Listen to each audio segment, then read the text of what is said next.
Good day to all the bears. Hey everybody, she's good at that, isn't she? Tonight we have a special video for you. We are going to cover marriages here in the Philippines. We went through our marriage process and let me tell you, it was a beast. There were so many things we needed and we thought we would make this video just to kind of make things a little bit easier for you. In some different areas of the Philippines, they may tweak it, they may change the requirements for Filipina to marry an expat. So we're going to tell you what we had to go through to get married. So here we go. This is an animal. You ready to get started? I'm ready. Okay, here we go. We're going to tell you what it takes to if you're an expat, a foreigner, to come to the Philippines to marry a Filipina. Man, let me tell you, there's so much. So, babe, let's go ahead and get started. Okay. Okay, what is the first requirement we need to get married? First things first, you have to go to the LCR. The LCR, what is the LCR? A local civil registry office. And where do you find that at? Usually it's inside the city hall. So you'll go to you'll go to the city hall, and then what? And then they will just give you a list of requirements that they need. Okay, so you go to this local city registry, which is normally in your city hall, and they will give you an actual list of things you need, the requirements you need to get married. Okay. Okay. So then once you get that list, what's next? First in the list is the Senomar. So you need a Senomar. So what is the Senomar and why do we need it? Okay, Senomar is a certificate of no marriage. Okay, that's what it stands for, certificate of no marriage. That means you are not married to a Filipino citizen. Okay, so who needs to get that? You just need to get it, or me? Both of us needs it. So you need a Senomar and I need a Senomar certificate. And so does that apply to if, say, I'm a foreigner, I was married to I'm married to American? an American? No. It doesn't. It doesn't. So it's a certificate that says that the Filipina is not married to another Filipino, and that I'm a foreigner and I'm also not married to any Filipina. Yes. Correct. Okay. It has nothing to do with foreign marriages or anything like that. Okay. So they can get that online. They can get what online? The Senomar. Okay. And what sites do they have to go through to get that? PSA survey list. And what is the PSA? Philippine Statistics Authority. So you go to the website of the Philippine Statistics Authority, which is normally called PSA, and you can order those Senomars. And how long does that take to get? 2 to 3 days. 2 to 3 days. They'll give you. Where do you pick it up at the city hall? They will deliver that to us. Okay. Here for our purposes, we had it delivered. Right? We just gave them our address, and then they delivered it, and that took like 2 to 3 days for the Senomar. Okay. Once you get the Senomar, what's next?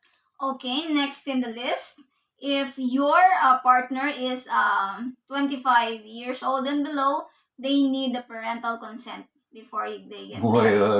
Wait. Let me get this straight. So, I didn't know this. So, 25 years and below, yes, you need a consent from your parents, yes, to get married? And if you don't get this consent, they can't elope, they can't go somewhere to get married? They actually have to have that consent by the court? Yes. Okay. They're asking for the consent. You guys hear this? So, here in the Philippines, there's no 18 years old and you're an adult here and you can get married. You need authorization from your parents if you are 25 years or younger. And how did we do that? We just go to your parents? No, I'm 36 already. I know how to do that. I know, I'm just kidding. So remember that if you plan on marrying a girl that's under 25 years old, you're going to need authorization from her parents to marry her. 25 years old and you still need authorization. Crazy. That is just crazy. So once you get that, so we didn't need that. So okay, next. What do you need after that? Next is birth certificate. birth certificate for both you and Yes, I. you and So I. your birth certificate and my birth certificate. Okay. Mm-hmm. So make sure you bring that here to the Philippines. Your birth certificate. Next. Okay. Next on the list is you have to go to this seminar on family planning. It is scheduled by the city hall, I guess. Mm-hmm. Yeah. Okay, so what we did was we were during the pandemic, so they weren't doing a lot of seminars for this family planning. So what we had to do is I was lucky we did an online. So we were just sitting there like group chat, and we were just sitting there watching this lady talking about family planning that lasted for about an hour or two. An hour or two. And I loved it because we could turn off the camera and I could walk away and go do something else. Mm-hmm. So, but you guys, now that the pandemic is kind of easing, they're doing face to face. They're face to face. So now you have to go in with your partner and you have to go listen to a boring a boring family planning meeting for about an hour. Okay, so be expecting that, and they'll give you a certificate for that. Yes, certificate. You need the certificate. So you have to go and sit and watch this 1-2 hour family planning seminar, and they'll give you a certificate. Yes. That day.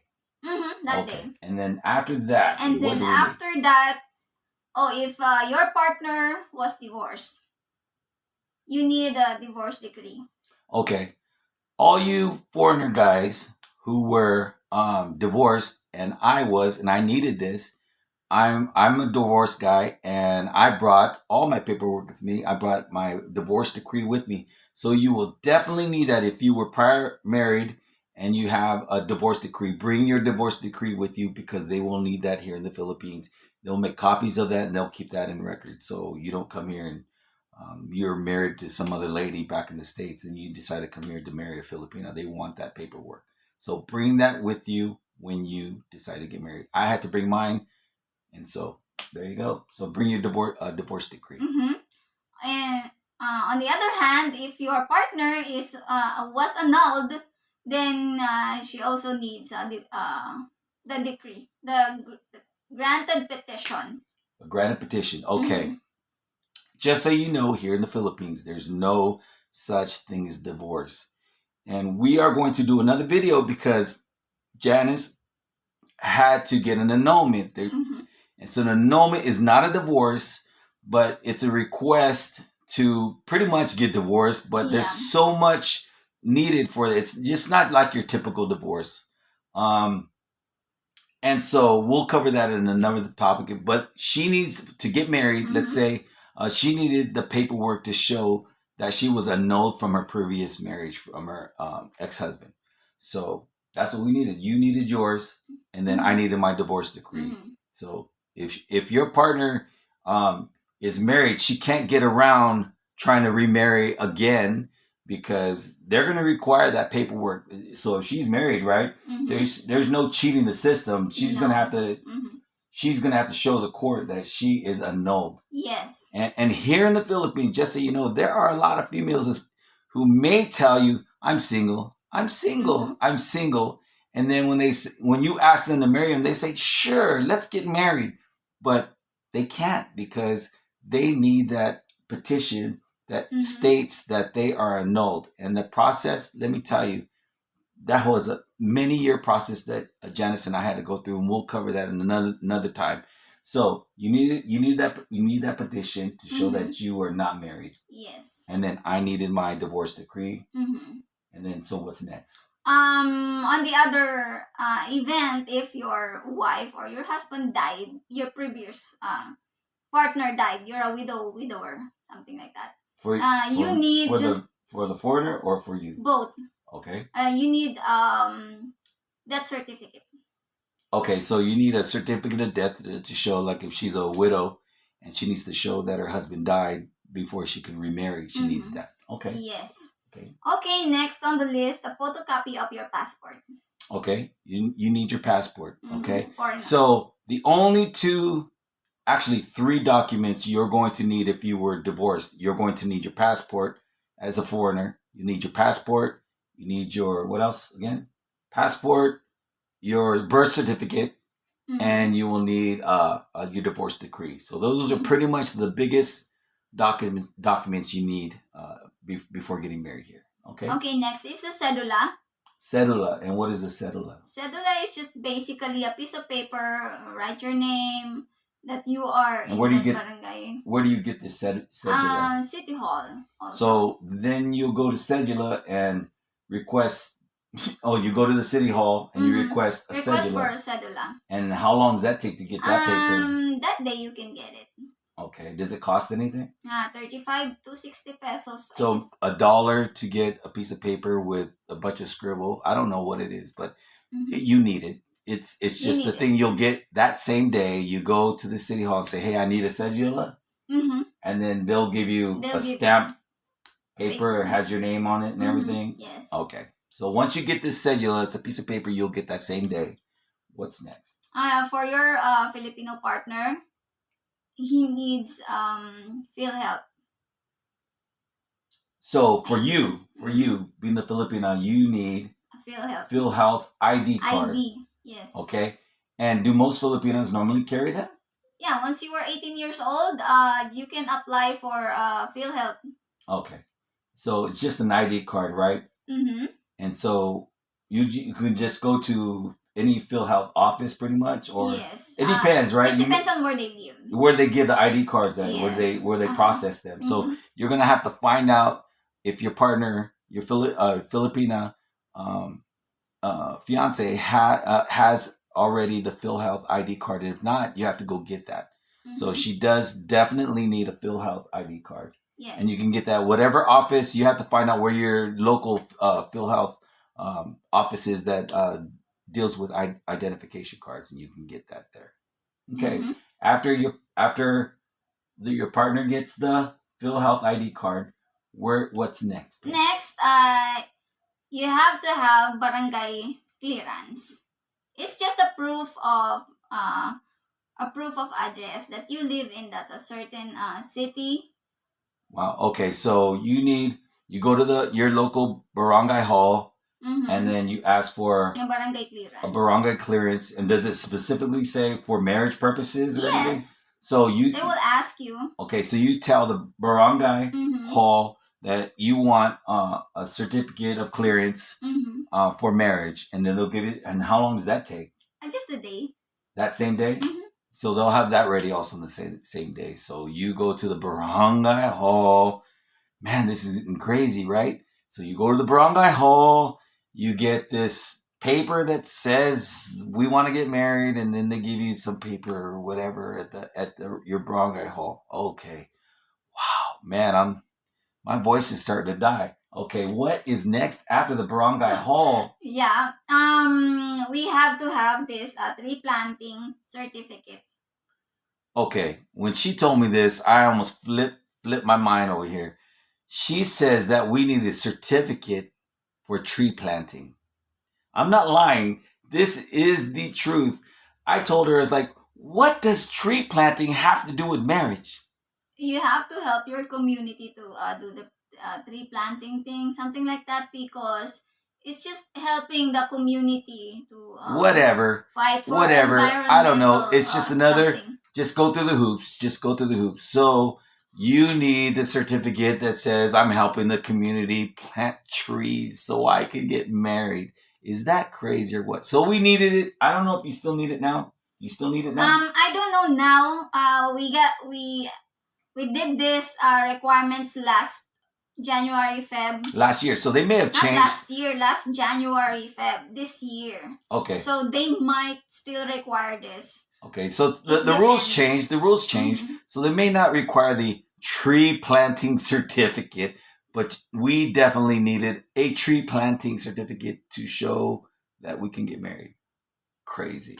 Okay. What's next? Last but not the least, for a foreigner, you have to have this legal capacity for to get married. Okay, a legal capacity to get married certificate. Yes. Okay, how do we start that process for this legal capacity certificate? Where do we go to get this? Okay, before pre-pandemic, you just have to schedule in the US Embassy and swear that you are legally You're not married. You're not married. Okay. So you're free to Okay. get married again. Okay. But now, after pandemic, they have this new rule to speed up the process. Yes, right? to speed up the process, and it's just what we did. It's a letter. Mm-hmm. It's an affidavit Mm-hmm. that needs to be notarized. Okay. And so, how do you get one of those letters? How did you get your letter? You went Google or something? Yeah, I went to Google, and there are templates there. You just use that template. And what do you Google when you're looking for that legal capacity affidavit? Where do you affidavit? Is that what you type in? Yeah, affidavit. So maybe just type in legal capacity affidavit template. Yes. Mm-hmm. And then it shows everything in there. So what you do is just go to Google. You'll need this legal capacity. What is it again? Legal capacity to get married. Legal capacity to get married. Type that into Google and try to get a template. It's just like a letter form, and you'll just ended up printing it out and then just changing the name on there. So it'll just be a blank one, right? Yes. And then we'll fill in our names, my name, her name, and then when you make this letter yourself, when you print out this document from Google and you have that paper, do you add our names already, or you leave it blank, or you have to go somewhere to put our names in there? You have to put your name in there. You are the signatory. So you actually have it printed out the names on the form. So after you print out the names on the form, this empty document, where do you take that document first? The legal capacity affidavit. Okay. Where do you take it? You go to the law office. Okay, to so notarize it and stamp. So the first thing, once you have pretty much created your own document, legal capacity for marriage. You take that document to any law office, pretty much, because most law offices here notarize, right? Yes. So we took it to our nearby law office here, and they notarized it, right? Yes. They stamped it, and then once you get it notarized, where do you take that legal capacity document? Okay. After that, you go to your regional trial court.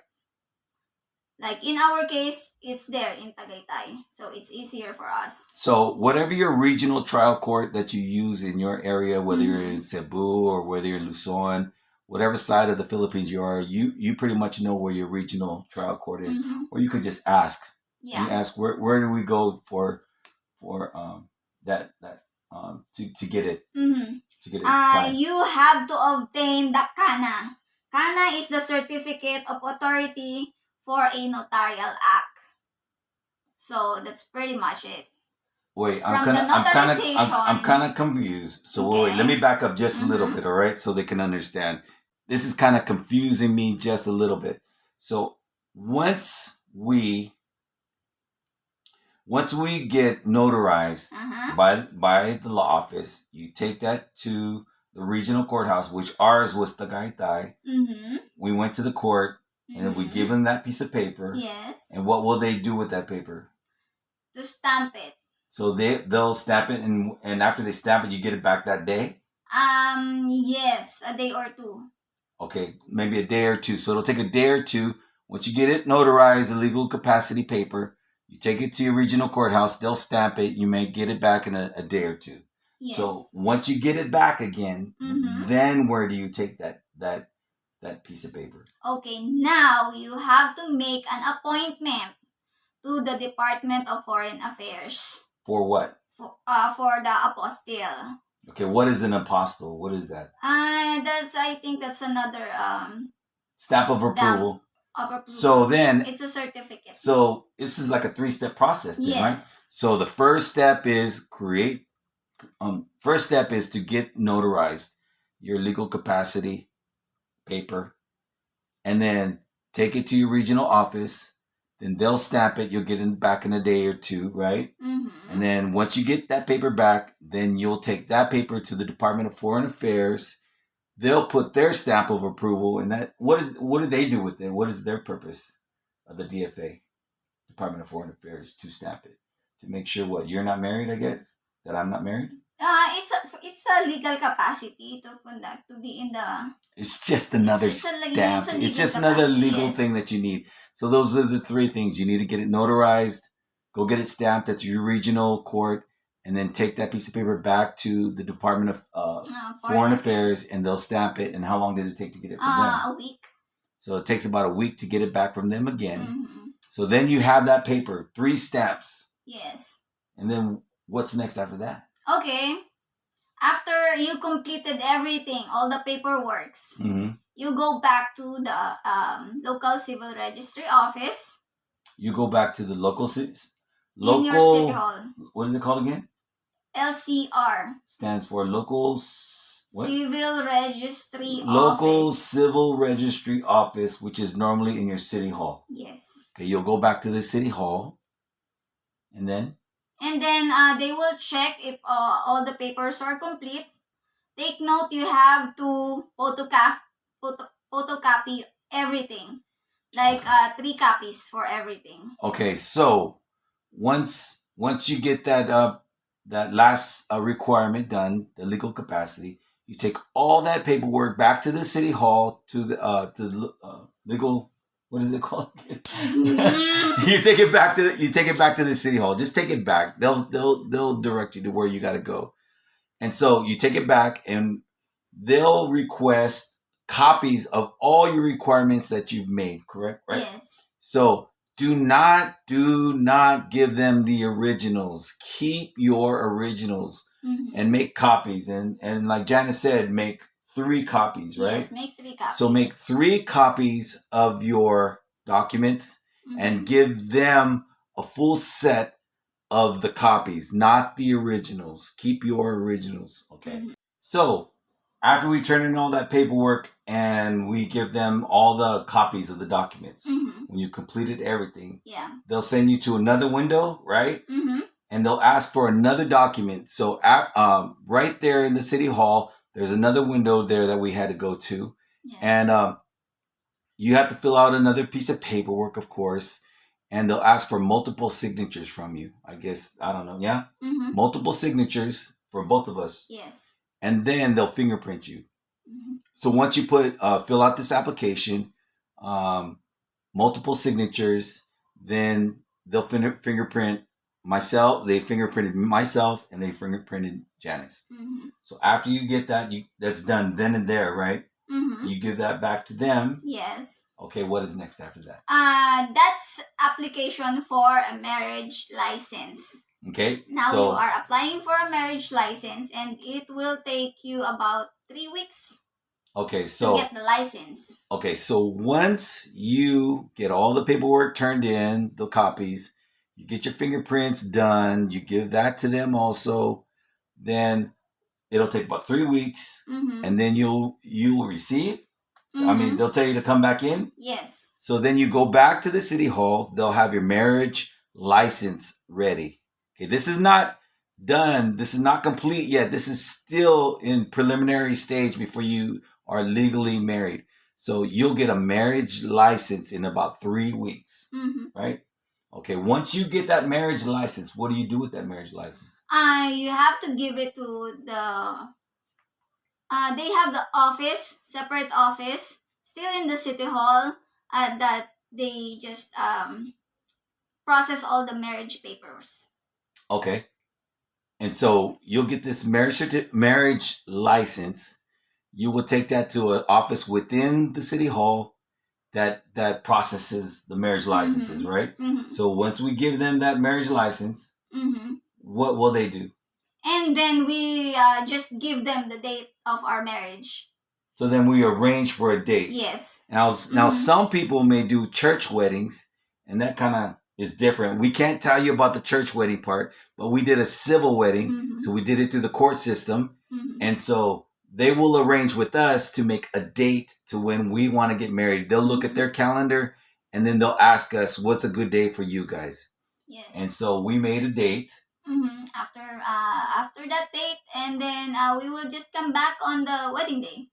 Okay, so after you turn in that marriage license, they will schedule you for your marriage date. You come in on that to do the ceremony. Yes. right? And with us, there was like 10 of us and 10 couples, and then so we all got married at one time. It was one big ceremony. The mayor was there.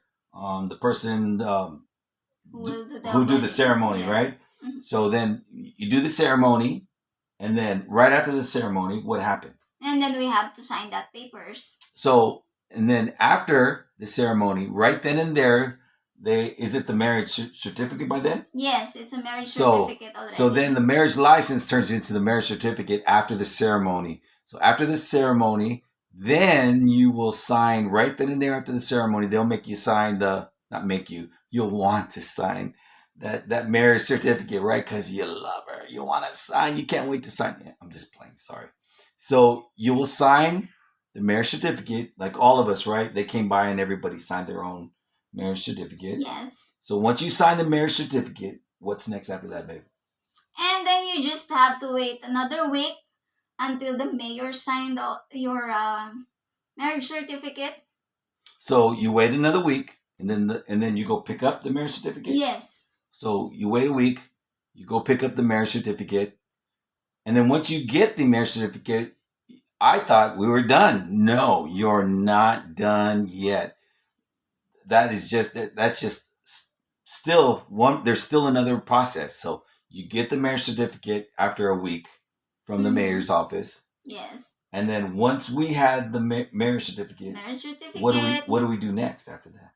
We went to the LCR again. Back to the city hall. Yes, back to the city hall in the office where the local civil registry office. Okay, back to the city hall. And then give our marriage certificate because they will forward that to the PSA. After they forward that to the PSA, we will wait another week. And the PSA, you can actually check online if or call them if your marriage certificate is ready. Okay, let me break this down real quick and tell me if I'm right. Okay. So once you get your marriage certificate, a week after you've been married, you'll get the certificate. There's one more process, right, that you need. This is probably the most important part of the process, and I'll tell you why later.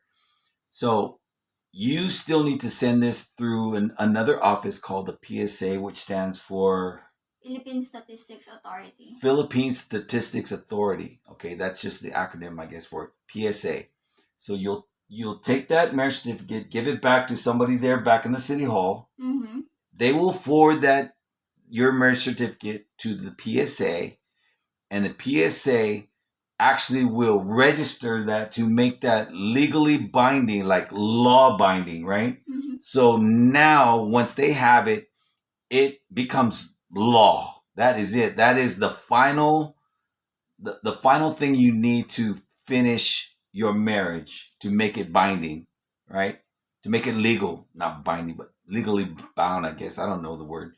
So, right? So you're legal. And so once PSA is done with that, with documenting, to putting the documentation into the system, how long does it take to get your marriage certificate back? After a week or two, you can have your PSA copy. And that PSA copy is the copy that you want to file for your own. Because in every offices you went to, they are asking for a PSA copy. So you just keep the original and make a bunch of copies of that PSA copy. So you get your marriage certificate back, the original, and you want to hold on to that. Just make a bunch of copies, right? Because a lot of the offices will require that, right? So that's it, right? Yes. So you're good. You're good. You're married. That's it. And so the reason why I say that the most important thing is that PSA, to turn your marriage certificate into the PSA so they can document it, is because what we are about to finish is our 13A visa, which is for me to get my permanent residency.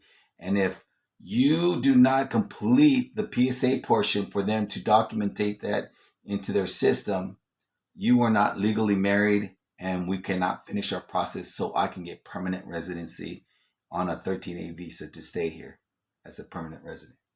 So we will talk about the 13A later on. We'll have a whole nother list of documentation you need, another mile long. It's crazy. But that's it, yeah, babe? Mm-hmm.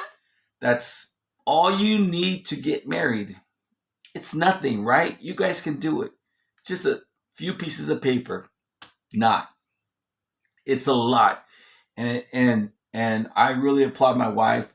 She was able to get that done pretty much by herself. I was just sitting there waiting. It's like, what else I need to sign? Oh, we need to go to this office. We need to do this. Come on with me. So if you would say how long the process took for us to start from just going to get those requirements till the PSA was documented and we got our certificate back, how long a time did that take? I think for us, 3 months. 3 months. Yes.